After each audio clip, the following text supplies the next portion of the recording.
को धन्यवाद कर सकें, तो आप धन्यवाद कर सकें। ख्यालों में भी मेरा ही ख्याल रखते हैं, मेरे हर दर्द का अपनी बाहों में इलाज रखते हैं। खरोच मेरी एक उन्हें कई रातों तक जगाए रखती है, खरोच मेरी एक उन्हें कई रातों तक जगाए रखते हैं। माँ बाप भी ना दिल अपने पास और धड़कन बच्चों में बसाए रखते हैं। तो आपके साथ मेरे माँ बाप का आशीर्वाद हर रोज, यही तमन्ना है मेरी आप सबके साथ।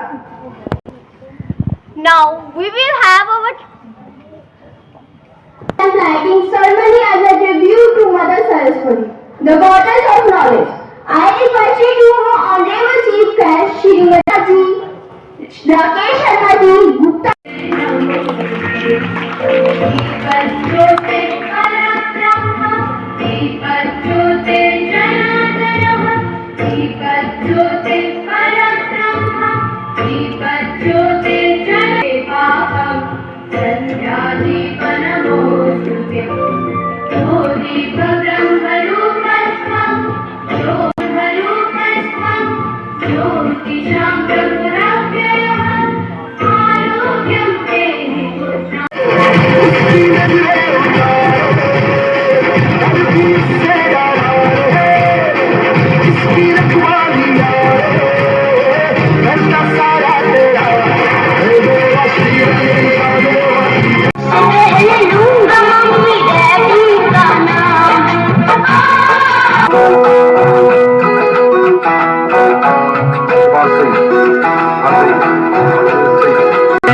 सिखाया था ना दहलीज ऊंची है ये पार करा दो बाबा मैं तेरे मन का टुकड़ा हूँ तेरे दिल का, एक बार फिर से दहलीज पार करा दो।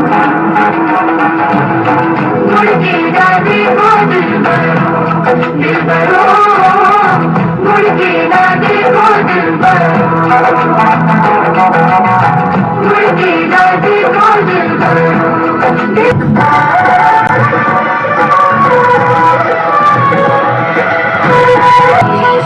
जो काटी जाए उगती नहीं, बेटियां जो ब्याही जाए मुड़ती नहीं।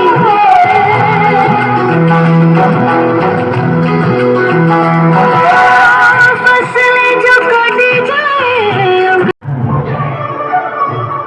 जो पिताजी विराजमान है वो शिव जी का ही भगवत स्वरूप है। तो जैसे गणेश ने अपने माता पिता की पूजा में बैठने के लिए आग्रह करेंगे। माता पिता को स्वच्छ जो माता पिता लगाए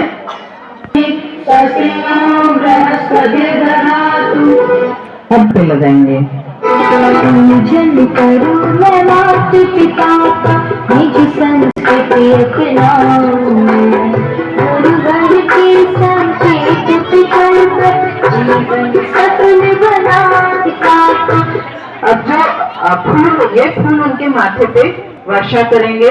निज संस्कृति अपनाऊं, गुरुवर के संकेत पितर जीवन सफल बनाऊं मैं। अब धीरे से जो माला है वो माला अपने हाथ में ले लेंगे, माला में डालेंगे नहीं खड़े हो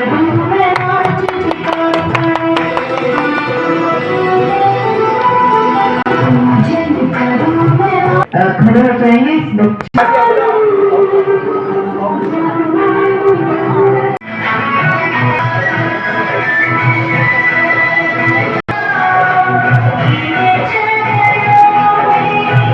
शुभप्रभात जी, मेरा नाम ऋषभकांत सूजन है और आज हमने अपने स्कूल में माता पिता पूजन दिवस मनाया है, जिनमें हम सभी को बहुत खुशी हुई है कि साल में एक दिन ही सही हम अपने माता पिता को पूज्य भगवान का स्थान दें, जिससे कि हमें आज सबको बहुत खुशी की है। हमने अपनी माता जी की आरती की, स्थापित किया उनको और बहुत अच्छे से कार्यक्रम किया। और मैं इस दुनिया का सबसे खुशहाल बच्चा हूँ जिसके पास एक माता भी है और पिताजी भी हैं। धन्यवाद। मेरा नाम तमन्ना है, मैं संशी आशाराम जी आश्रम अहमदाबाद से आई हूँ और बापूजी ने ये कार्यक्रम लगभग 14 सालों से शुरू किया ताकि जो वृद्धाश्रम भारत में खुल रहे हैं वो नहीं खुलनी चाहिए, क्योंकि कोई भी बच्चा अगर बड़ा होता है तो वो ये सोचता है कि हम अपने माता पिता को बस हमने फ़ायदा उठाया और भेज दिया, वो तो विदेशी संस्कृति है। लेकिन अपनी भारत की संस्कृति क्या है ये हमें समझने की ज़रूरत है। इसलिए बापूजी ने ये अभियान शुरू किया कि हर बच्चे में ये संस्कार आए, ये एहसास हो कि हमारे माता पिता ने हमारे लिए किया क्या है, और ये समझकर बच्चा उनके साथ साथ रहे और उनके एक परिवार बना रहे। जैसे विदेशों में परिवार टूट रहे हैं, हम ये नहीं चाहते, बापूजी ने ये कभी नहीं चाहा कि ये परिवार टूटे।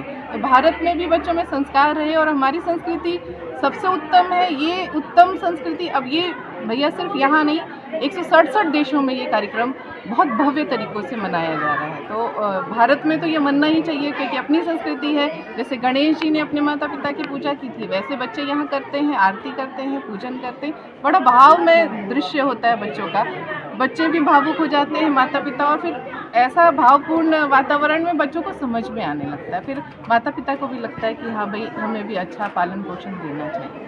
इसका क्या मकसद है? आज हम लोग जहाँ पे पेरेंट्स वर्शिप डे जो है वो सेलिब्रेट करने के लिए जहाँ पे हम लोग जहाँ इकट्ठे हुए हैं, तो जहाँ ये कार्यक्रम रखने का सिर्फ एक ही मकसद था कि हमारे जो बच्चे हैं आज पश्चिम सभ्यता की ओर अग्रसर हो रहे हैं, तो अपनी संस्कृति जो है वो उसको भूलते जा रहे हैं। तो हमारा एक ही मकसद था कि अपनी संस्कृति के साथ जुड़े रहें।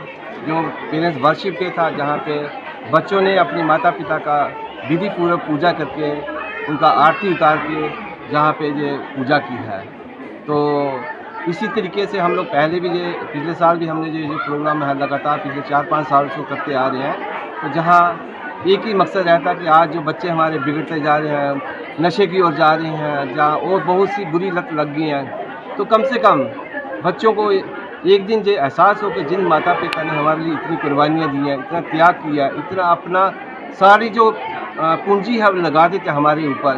तो एक दिन हम लोग जो स्कूल के अंदर जो कार्यक्रम रखते हैं, जिसमें आप बच्चे जो है अपने माता पिता की पूजा करते हैं विधि पूर्वक, और अपने माता पिता से आशीर्वाद लेते हैं, और बच्चे जो है वो अपने माता पिता के लिए भी ये एक प्रार्थना करते हैं कि इनकी भी आयु लंबी हो, इनको भी खुशियाँ जीवन भर हम बड़े होके अपने माता पिता को हम खुशियाँ, जो इन्होंने हमारे ऊपर अपना जो त्याग दिया है, अपना जीवन कुर्बान करके हमें जो खुशियाँ देने की कोशिश कर रहे हैं, एक दिन हम लोग बड़े होके इनकी खुशियों का पूरा ध्यान रखेंगे, और इनको जो इनकी इच्छा है उनके मुताबिक हम भी पूरा काम करेंगे।